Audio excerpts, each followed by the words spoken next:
This week on Dig Me Out. How is it possible that this band isn't huge? I just don't get it. I don't get, if you like rock and roll music, how you can not like this band. Tim and Jay review Grande Rock by the Hellacopters.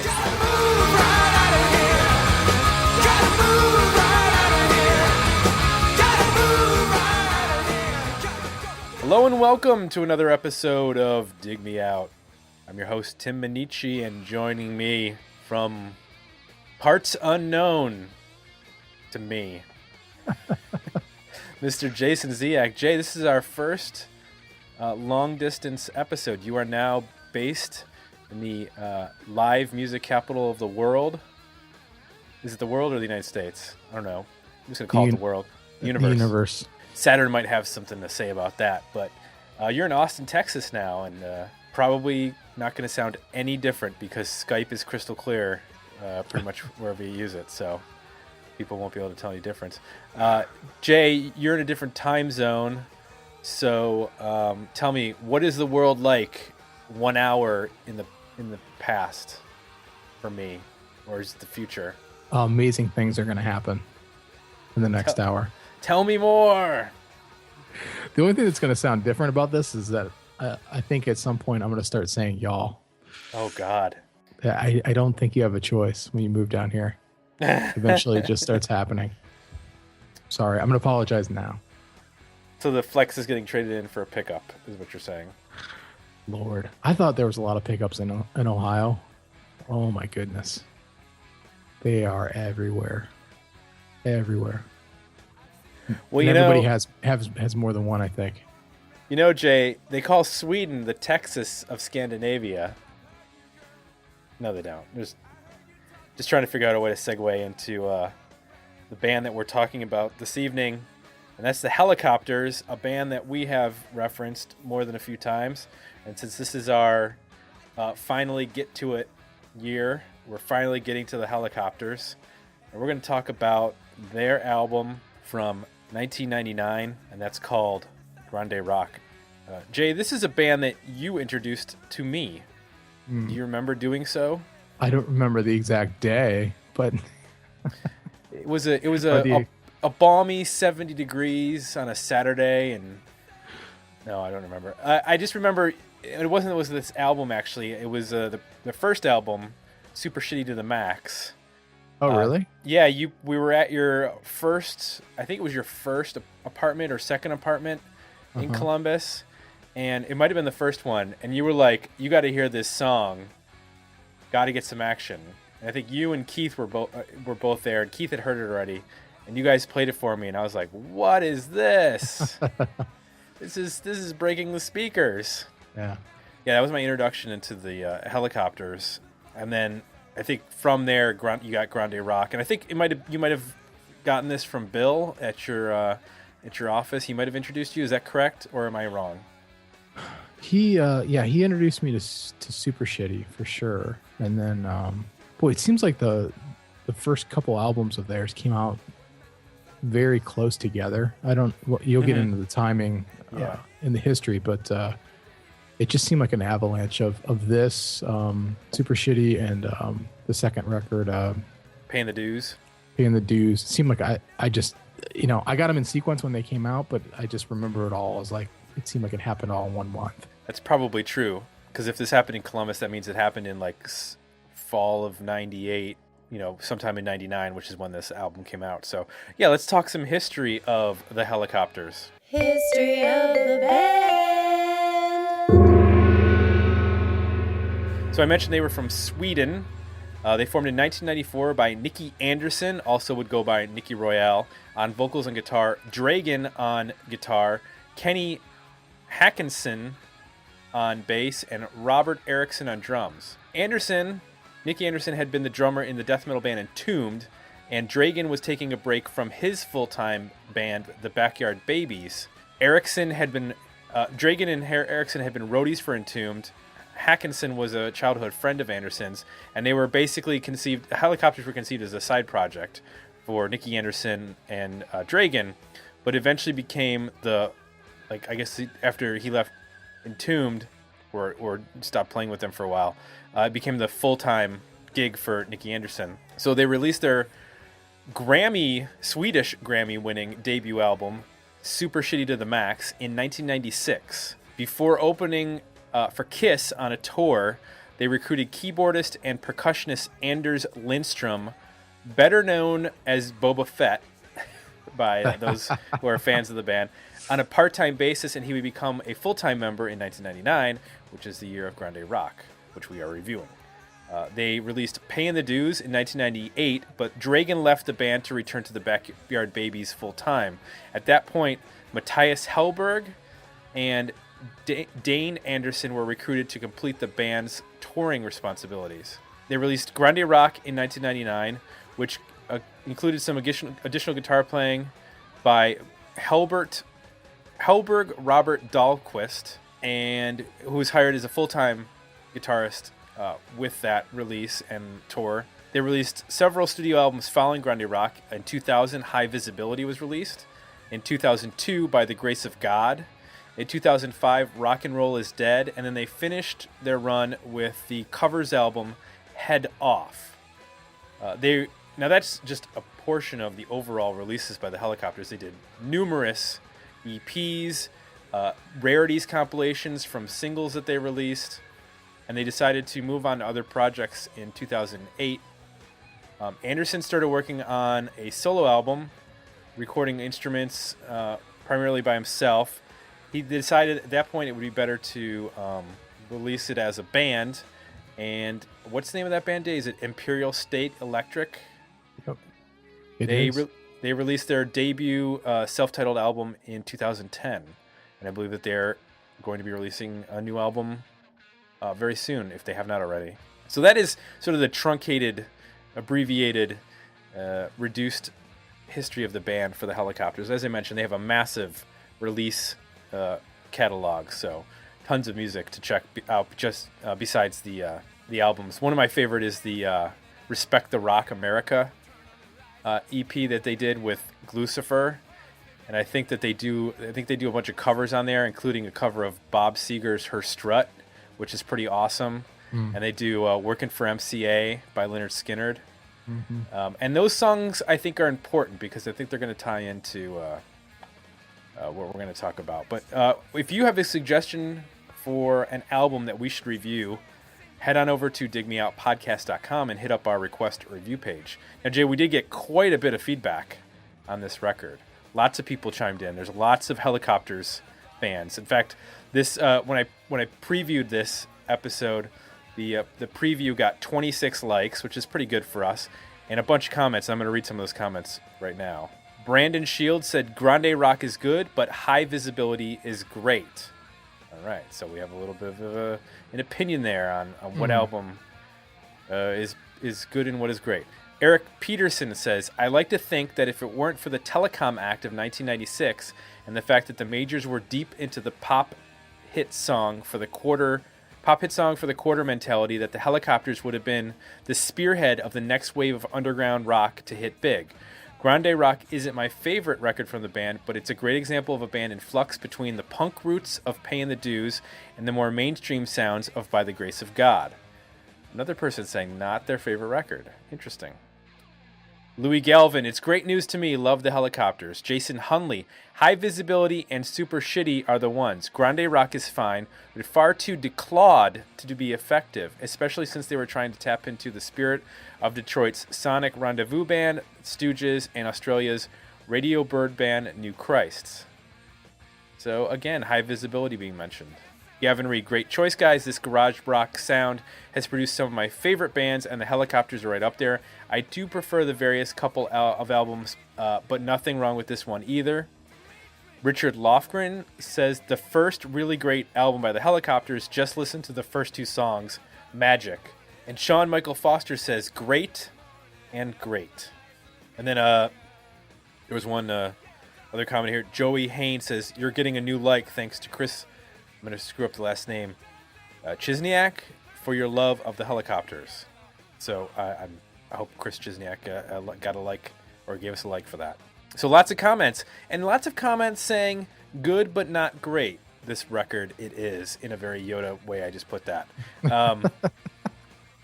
So let's talk some Hellacopters Jay. And let's start out with track number 1, Action de Grace. This is the lead track on the record, and it's an interesting track because it sort of fades in at the beginning of the record. Mm-hmm. It almost sounds as if they're like playing in an arena from a distance, and then they sort of becomes more present and more in your face as the song goes on. Now, you said you had gotten Super Shitty first. Comparatively, this is a bit of a different sound. Mm-hmm. It's more, I guess you'd say, toned down from Super Shitty, which they told. I like that we can keep saying Super Shitty, and it's not just us swearing for the hell of it. That album is very overdriven, and it's the needle is in the red for the recording for a lot of that. This, and I read a little bit why, album, they were really going for like a 70s guitar rock sound, and they actually went to a recording studio like in the woods of Sweden, where this like old hippie guy showed them how to get that tone out of their guitars and how to record it properly, and that's where this sound of the record comes from. Action de Grace. It's kind of an interesting song because it doesn't really have like a distinguished chorus. It's almost like just the intro track for the record, like saying, hey, this is the new sound of the band, and check it out. And then boom, you kind of get it when you go into the second song with like a full song. But what's your well, let me ask you this. When you heard Grande Rock for the first time, you heard that track, what were your thoughts? And what compared to now? I loved it. I started to, I grew up listening to 70s rock and early 80s rock. It was just, absorbed it. Growing up in Cleveland, it's just, every single day you'd hear it. So I really connected with this record. I enjoy paying the dues and Super Shitty when I'm in the mood for it, and I enjoyed them when they came out. And they stood out as being something new and fresh in terms of rock and roll. But this, I think, really connected on a whole other level for me, and kind of turned some lights on in terms of what kind of bands I liked and what kind of music I wanted to make, and just how I thought about guitar and everything. So this song is a good introduction to the record. Like you said, it is them kind of unveiling the new sound of the band. It's kind of got you can really hear the MC5, but even deeper than that, like kind of the Detroit soul roots. The Scott Morgan. Yeah, and even deep, like what those guys were influenced by. You know what I mean? You can kind of hear that even in this little intro song. When they get into the sort of the outro where they bring in the tambourine and they're playing double time. It's really got that kind of Motown underbelly of a rhythm to it, and you kind of get where they're coming from. So it's a fun little intro. And that's a good segue into the second song, All Right Already Now, because that's a lot more jagged in its rhythm section, where you mentioned about them bringing the tambourine, whereas the second track it's a lot more MC5 and a lot more aggressive, and also you get a chorus starting with the second song, which they're really good at writing choruses that are not necessarily apparently catchy at the first time around, but as you listen to the record more and more, his songwriting, it sort of peeks through on this record, and then you get it even more on High Visibility and By the Grace of God, is a little underrated. I think most people think of this as like a guitar rock band, and that's the first and foremost. But Nicky Anderson, as a guy who can turn a phrase that is kind of not too tired but catchy and familiar, is he's really good at that. And this track and then the third track, Move Right Out of Here, are both in that same vein. And I think the thing that I also really appreciate, especially about Move Right Out of Here, is the use of the keyboards. Like you mentioned, having that soul element that was not present on the first two records. They use it, and it's mixed well. It's not too loud, it's not too quiet. They're able to make a piano sound not cheesy, which can easily happen if you do it wrong, like I have. Yeah, I mean, we both try to replicate what they do with the piano on this record, and various different things we've recorded over the years, and failed. It's so simple, but it's just done right. And these two, the All Right Already Now, you get, there's a harmonica solo, there's the piano, there's really cool use of tambourine in this as an accent to the snare drum in the intro. There's all kinds of things that start to reveal themselves that are new to the band. I think what's interesting about that song too, though, is that the basic riff it's kind of in the early Super Shitty kind of vein. I mean, it's a pretty ragged, punky riff. The tempo of the song is pretty fast. But, at the heart of it, again, you can kind of hear this true understanding of classic rock, Detroit, Motown influenced, Midwestern classic rock. And these guys are from Sweden, but they're able to somehow, reinvent that, which it almost seems impossible to be able to do because it's, happened 20 years prior, but it sounds 100% genuine and, real and authentic. And then you get into Move Right Out of Here. You started to talk about that song a little bit. And that's what, for me, one of the bands that this record really reminded me of is Kiss and early Kiss. The first couple records, maybe up to Alive, particularly Alive, because I think this record sounds very live.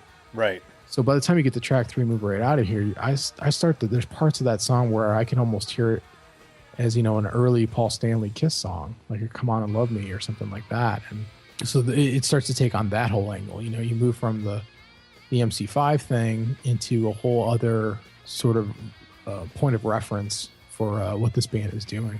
And the other thing I wanted to mention about All Right Already Now, which is the second song on the record, is that they go into a breakdown that gives each of the stringed instruments a solo for a measure, which I love. I mean, that's the fact that on the second song you're going to give the bass time to solo for a moment is pretty cool.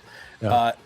Then they take a shift on track 4, which is Welcome to Hell, which features electric piano. It's an interesting switch up for the band. I can't think of anything on the first 2 records that's as I want to say mellow, because it's not necessarily a mellow song, but it lets the piano take the lead at the beginning of the song. Not that the guitars aren't first and foremost, a large part of it, but it starts out with that electric piano.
Very different. Again, very, there weren't a lot of bands using a prominent electric piano in the mid-'90s or late 90s.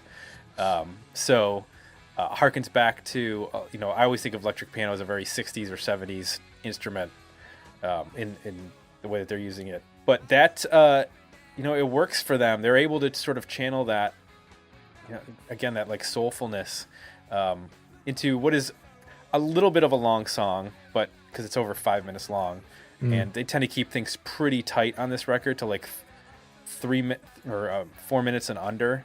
Yeah. Some of them are actually 2 minutes and less. Some of that is probably them turning the tempo down for the first time. I mean, I think this is probably up into in their career probably the slowest song they had written. Then when you slow down, obviously everything becomes longer. So that just may have thrown them for a loop of okay, we can pull this vibe off, but how do we pull this vibe off, but also, write a concise song? which I think on later albums they kind of figured out how to do that. But Right. it also features probably the most on the edge vocal performance by Nicky Anderson. Kind of shows he does a really good job. I mean, he doesn't have a great voice. He has, he's fine. He can deliver a melody. Later on and on albums that precede this, he figures out his sweet spot. He knows what keys to sing in. He knows what he can sing. He knows how to layer it with the music correctly. He kind of figures out his approach to vocals. Right. This song, you can kind of hear he's going in some places he probably shouldn't a little bit. His voice, you can hear the raspiness in his voice and just sort of like aspects of it I had never really noticed. Going back and listening to the record, I hadn't really noticed before.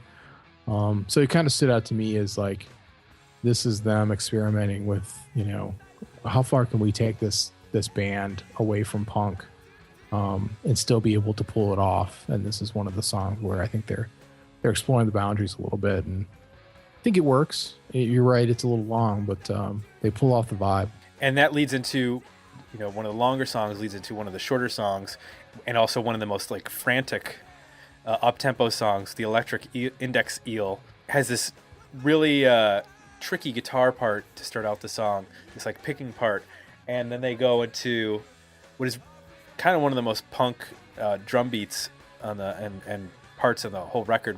That you mentioned, their punk roots. It's in the chorus sections, it just gets like blazingly fast. It's very Motorhead to me. Yeah. That intro riff, the that kind of like repeating riff, the tempo.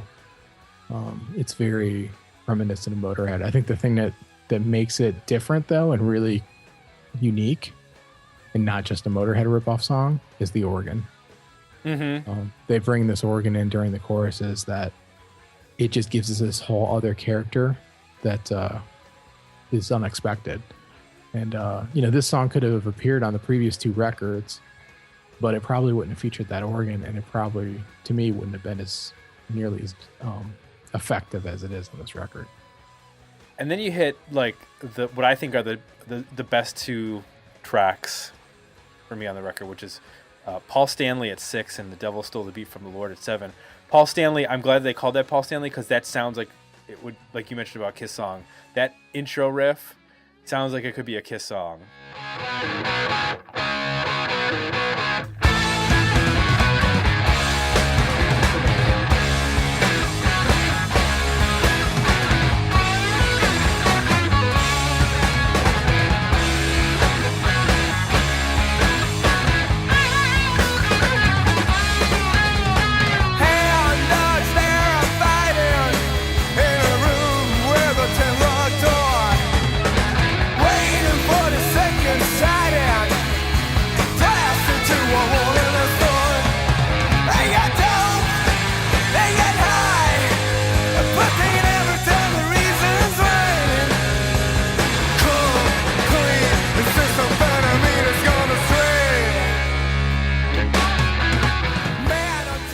The Devil Stole the Beat from the Lord is probably, I would say, either my favorite Hellacopters song or top 2 or 3 Hellacopters song.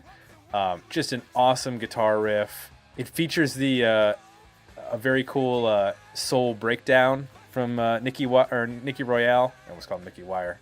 When he says the line was, "It's hard to smile when you're choking on laughter." And I'm always been curious about this song. I wish we'd been able to have him on, because if he's saying the devil stole the beat from the Lord and tried to set things straight, laughing like a clown, laughing like a brat, or laughing like a clown like you got away, you're going down and you have to pay. I think that's sometimes I have a hard time understanding his lyrics.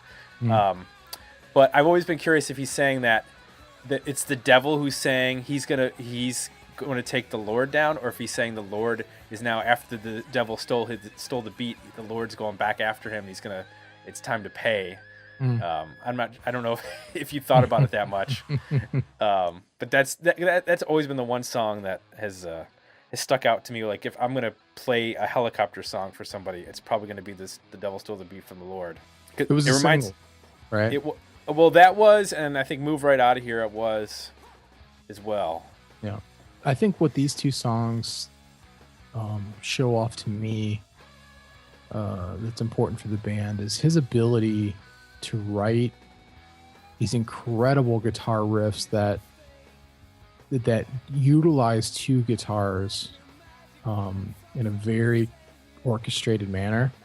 Both songs sort of have this back and forth, two guitars making one riff, but each playing different parts at different times, and kind of bouncing off of each other. And they go on and do that even more on High Visibility. Truckloads of Nothing pops in my head. It's an example, but just this incredible like riff on top of riff on top of riff, and the ability, I think primarily he's writing this stuff, but he's writing it either from being able to think like two guitar players, or just lucky enough to have another one that can kind of pull that off. I don't know what the process is, but there's an incredible chemistry there between what the players and the performance, and how all that stuff comes off, and how it comes across. It just takes something that could be a seemingly simple and redundant kind of riff, and just turns it into like there's never a dull moment. You're paying attention and drawn into it because of how well it's crafted. When we get into the the back half of the record, starting with Dog Day Mornings, I think I'll say this: I don't think there are any bad songs on the record. I think this is where you're starting to get into the songs that are less distinct for me. Dog Day Mornings is fine. It's got a nice riff. They add some tambourine in parts of it. I mean, it's a good rock, up-tempo rock song for them, but it's not as distinct as in terms of the riffage and in terms of the, like I mentioned, how they have that very broken beat to like All Right Already Now. It doesn't have those sorts of or a dramatic intro the way like Paul Stanley does. It doesn't quite have that same energy that I think some of the other songs do. Yeah, it's a little bit of a album track. It's fine. It's probably my least favorite song on the record. I think for me though, the second half of the record is saved by Venus and Force. I love that song. It shows off this whole kind of epic ability for this band to sound big and dramatic and epic. Amazing, crazy drum fills. The drummer is fantastic and does a lot of really cool stuff, but this song is, they get to that verse and the guitars just hit some big chords and ring out, and he just does all these, Keith Moon style awesome drum fills, and it's got like kind of you can almost kind of see by the time they get to the bridge, you could almost envision your head like some kind of epic battle going on, and this is the soundtrack to it, and I love that side of the band as well. So you kind of get, the front half of the record, you're getting all this like soul influenced via MC5, via Motorhead, via Kiss, Detroit kind of thing, and then the second half, all of a sudden, you're thinking of the Who and Zeppelin and like all these like more epic kind of classic rock bands, but they're doing it all in a very true way. It's not derivative. And they also they introduced the acoustic guitar on this track, which is also on track 10, 5 verses 7. This song has that tremoloed organ as well, which sounds really cool. But yeah, you're right. It has these big, Moon drum fills that just take it into a different territory that you hadn't heard before. And that's a good pairing with 5 verses 7, which I mentioned it has the acoustic guitar strumming going on. It kind of plays a trick on you because it starts out at like a faster tempo, and then they kind of stop and slow the tempo down, and then go into like a mid-tempo beat for the song. It's an interesting approach to the song. But this is the longest song. This is like 5.5 minutes. This track. It's a bit more epic. The end part, they go to double time it. It gets faster, then it gets faster, and it gets faster. I don't know if I necessarily needed all that for the whole song to go on that long. I don't know. What'd you think? Yeah, it's it's really cool. That intro you talked on is really cool. I love the drums are kind of panned to the left, I guess, and the acoustic guitar is panned to the right, and they lock up and both serve as the rhythm of the song, which is pretty cool. It turns into a pretty epic guitar solo towards the end, and there's a really cool piano. They just, when they get to the chorus, they just do like this one note piano thing that, if we did it, it would sound stupid, but right, the way it's played and the way it's mic'd and how it's mixed, it sounds cool. So you just got this like pling, pling, pling, pling, over the chorus, and it totally makes it as it bounces out of that melody. So I like this part of the record. I like these two songs together, and I think it's a cool another side of the band. Now, track 11, Lonely, I think is a good precursor to where the band would go, and sort of embracing a bit more of a traditional straight up rock approach. Like if you tone the guitars down on Lonely, I think this fits in on like High Visibility and By the Grace of God, just in terms of the guitar volume, because they stripped the guitar volume down a little bit more on each of those records. Yep. To a much cleaner tone, but they embrace sort of like this almost Chuck Berry 50s-ish guitar rock sound on some of the songs on those records. And Lonely has that sort of feel. I mentioned like the Bob Seger cover that they do. This was another one where some of that early Seger, not the like a rock stuff from the 80s, but his like 70s stuff, it has a very Motown-ish and not classic, but like early rock and roll kind of feel to some of it. And this song is not far off. Also, I didn't realize it until I did the research. It's Scott Morgan from the Sonic Rendezvous band singing on parts of the song.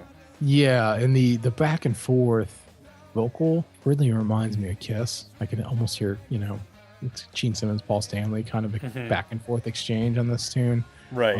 When they get to the part where the line is, she thinks she's got it, kind of in the middle of the song, and then they go into this guitar solo. I mean, that sounds like it was pulled from the greatest Kiss song ever written. It's just like, yeah. Because when they hit that line, he kind of sings it almost like Paul Stanley, like he goes up high, and then they go into this guitar solo that's got that awesome like Ace Frehley style, like stuttering, like as the solo starts up, and the tone is dead on. Try to make friends with her enemies. She thinks she's got it. She's got it way out of line. And now she's got the attention. If only she weren't so lonely.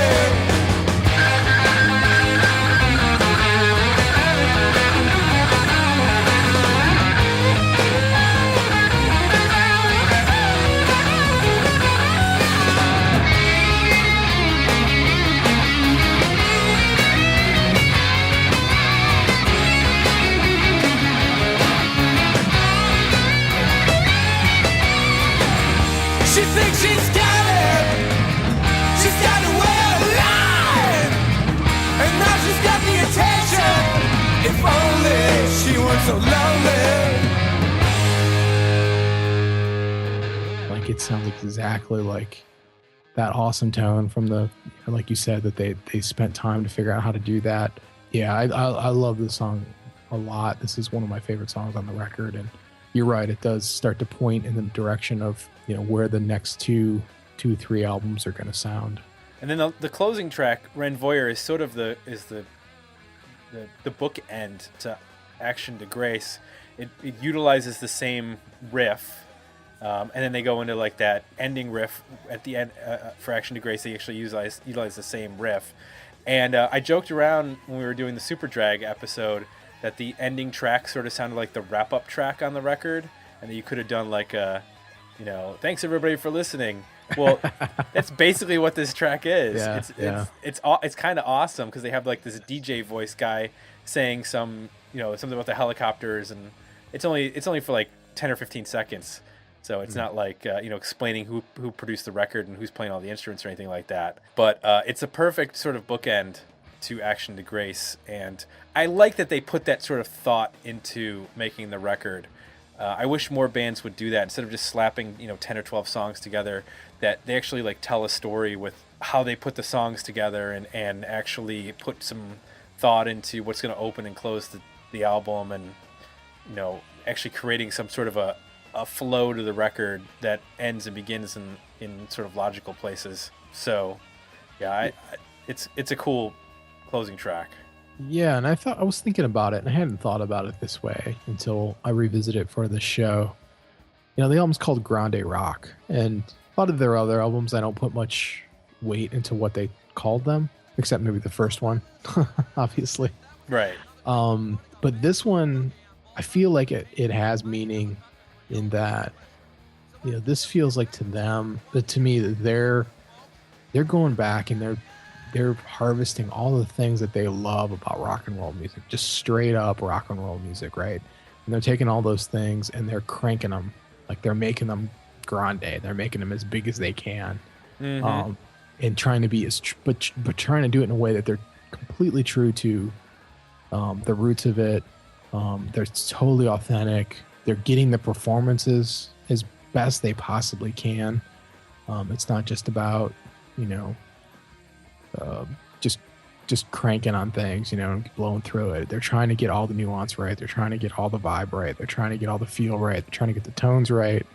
They're trying to get the playing right. And in some ways, it's almost like a concept record, in that regard. You got the bookends that are obviously thought through. There's really good sequencing here. They touch on a bunch of different styles of rock music, but they pull it all together in a way that, sounds unique, sounds like them, totally ownable. So it's kind of funny now that I think, kind of look at it and think about the title and listen to the record. It seems like really well thought out, way more thought out than I think maybe I appreciated at the time. A lot of people mention this as being a good record, that they preferred High Visibility or By the Grace of God. Maybe because I wasn't introduced to them on those records, I don't have as much of appreciation. I obviously really like this band and have enjoyed everything they put out, but this is the record that I go back to when I want to listen to the Hellacopters.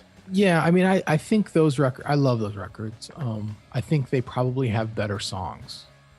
There's no doubt about that. So if I'm going to cherry pick songs, I'll probably go to High Visibility, or I might go to By the Grace of God. There's a couple, really strong single type songs on there. But if I want to hear a record by them, I would sit start to finish, to start on track 1 and end on 12. This is probably the one I'm going to go to because it's the one it's kind of got a little bit of everything, and it catches them right in the middle of their career. This album sounds, not that the other albums don't sound like a band, but this one really sounds like a live band too. You get that right, that feeling of it's getting sharper than the first two records were, but it's not so perfect. The later stuff gets so precise and so perfect, it almost sounds like a Nicky Anderson, solo record or something, or a studio record. Even though the songs are great, you don't get that, amazing band style performance that you get on this record, where, at times some of the guitars they're a little off, and the drum playing sounds just really organic, and it just sounds like a band, which is cool. My preference for this record is probably also a little distorted because this is the album that I saw them on tour for. The only time and you were there too, I believe, when we saw them at the El Rosa in Columbus, Ohio. They toured with Zen Gorilla and who else was on that? New Bomb Turks, and there was another band. I can't remember what the fourth band. It was a 4-band bill at El Rosa, and I remember when you hear these guitar riffs, you're like, well, that doesn't sound too complicated. I mean, it's just a kind of an MC5 or a Stooges style. And then you actually watch them playing, and especially watching Nicky Anderson, and he's actually playing and singing at the same time, how much he's doing. And it's something to watch. I mean, they were absolutely on fire, playing back to back, and he's left-handed and the other guitar player is right-handed, I think. So both their headstocks were pointed out at the audience as they're playing back to back. It was pretty cool. So that's a show that's always stuck in my memory. Yeah, they are incredible live. And to go, I saw them on this, obviously, that the show you're talking about. I saw them again. I'm trying to remember what tour it would have been on. It may have been on Rock and Roll is Dead tour, but they are absolutely incredible live. They sound amazing. The performance was amazing. You know, the visual of it. They work their asses off. You know what I mean? You when you saw a show of theirs, it was epic, and they were earning every dollar that somebody spent to come and see them. You know, they were putting on a show, which was really cool to see at that time, because, you know, we were seeing a lot of bands around that time, and I can't say that for the majority of the bands that we would see. You know, they would just kind of come out and play the songs, and Right. there wasn't much going on there. But these guys were fully committed, and there was a comment that I wanted to mention before we wrap up about something about, what was it, the Telecommunications Act or something? Yeah. But the point being that, you know, I was so glad when I saw that comment, because being such a huge fan of this band, I'm watching them, and the album after album keeps coming out, and they keep getting better and better and better, or at least more pop oriented and refined. And I just keep thinking to myself, like, how is it possible that this band isn't huge? I just don't get it. I don't get, if you like rock and roll music, how you can not like this band. It doesn't make, like, there's no rational explanation. And I had this vision in my head of somehow, some way, them being able to get on like a Grammy stage, or like one of those, you know, like weird, like, you know, somebody hears them and says, I'm going to try to make this band big, and I'm going to give them a shot to do something. You know, like I'm thinking of what the hell was the name of that? Ricky, that Spanish guy. Ricky Martin? Yes. Remember, like, nobody knew who that dude was. I mean, he was in Menudo, but besides that, like, nobody knew who he was. And, like, they put him on the Grammys, and it was, like, the next thing, he was, like, the hugest thing ever. He had no career before that, at least in America, maybe in Mexico or Spanish. Latin America, he was huge, but here he was, like, unknown. And I just kept thinking of, like, if you could just expose this band one performance, one time, to, like, a mass market audience, and, you know, have them play one of their hookiest tunes and put on their full performance, I'm like, this, I don't understand how that couldn't be the biggest thing ever, like, in rock and roll to happen, and since Nirvana. And it just, well, especially because in the late 90s, if you think about it, like, Buck Cherry broke through, right. And that was a band that, you know, is not that far off in certain ways from what they're doing. There was like this movement. You could kind of see it, like it wanted to happen with bands like Buck Cherry, and you could kind of see it like percolating. And then the whole time I'm thinking, and obviously a lot of other people that were aware of the Hellacopters are thinking, like, that's the band.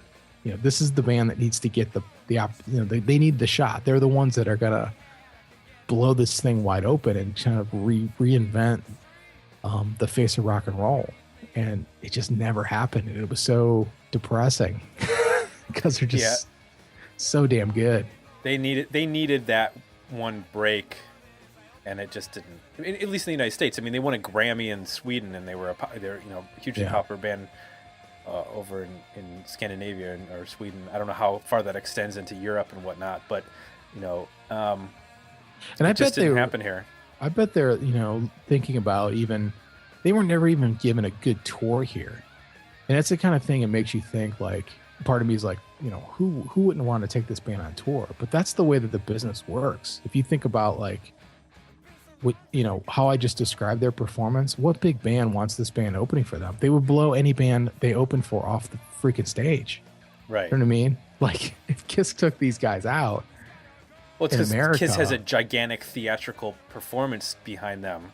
You know, if they were just playing to play, like the Hellacopters are playing to play, they're not putting on a show necessarily in the same theatrical way, then they don't have to deal with. But I'm saying, like, they would blow Kiss off the stage in terms of performance, like in terms of, like, they don't have the fire cannons and shit, but I mean, just going out and just, like, playing amazing songs that audience would love, but putting on a performance that, like, not even Kiss can, in terms of, like, actually playing amazing trading guitar solos and, sliding on the floor and just going berserk. I think a lot of bands were probably afraid to tour with these guys. They were so amazing live that they would probably blow a lot of headliners off the stage. Well, I also think that for Grande Rock, at least, they were still obviously working their punk roots because they were touring with like the New Bomb Turks, who are a underground, cult band, and much more in line with, Motorhead is, we mentioned them as being some influence on this record and some songs. Motorhead is more known as a legend than, I don't know how many people actually know Motorhead's music, other than they know Lemmy as a character and as a personality. But and they might know the line Ace of Spades. Right, exactly. Yeah. But they don't really know the music. No. I think that's probably, a better comparison that they were probably more destined for like a Motorhead type career had they kept going than say, what Aerosmith or whatever. So. Yeah, and Nicky's new band, Imperial State Electric, is really good too, and it's not that different. I mean, to be honest, I think the biggest difference is that the drumming's a little bit tamer. It's not as bombastic as I think his name was Robert. I want to say the drummer for the Hellacopters was a lot more animated, a lot more active. The songs are in Imperial State Electric are a little tighter, a little bit more straightforward, but they're not that different. So well, there you go. That's our discussion of the Hellacopters. I think we're both at a full album. I don't think there's any reason to sort of pretend. Yeah, again, like I don't get how anybody who loves rock and roll music wouldn't love this band. Like it doesn't. I can't even begin to wrap my head around it. There you go. So there's your drop quote for this. If you don't love this record, you don't love rock and roll. There you go. They rock, man. If you like what you heard, consider leaving us some positive feedback over at iTunes. On our next episode, we will announce the winner for our iTunes feedback contest that took place in December of 2013. I asked people to leave us some positive feedback, and we'd pick one of them to get a free review for 2014. And next week, we will pick that person. So be sure to tune in. And that's it. For Jay, I am Tim. And we are done with the Hellacopters. We are moving on to our next record. What will it be? Be sure to tune in to find out. And we'll be back with another episode of Dig Me Out. Bragging like a brat, that you got away. You gone down and you have to pay. Join the conversation about this episode at digmeoutpodcast.com, where you can find links to our Facebook page and Twitter feed, as well as links to our Request a Review and merchandise pages.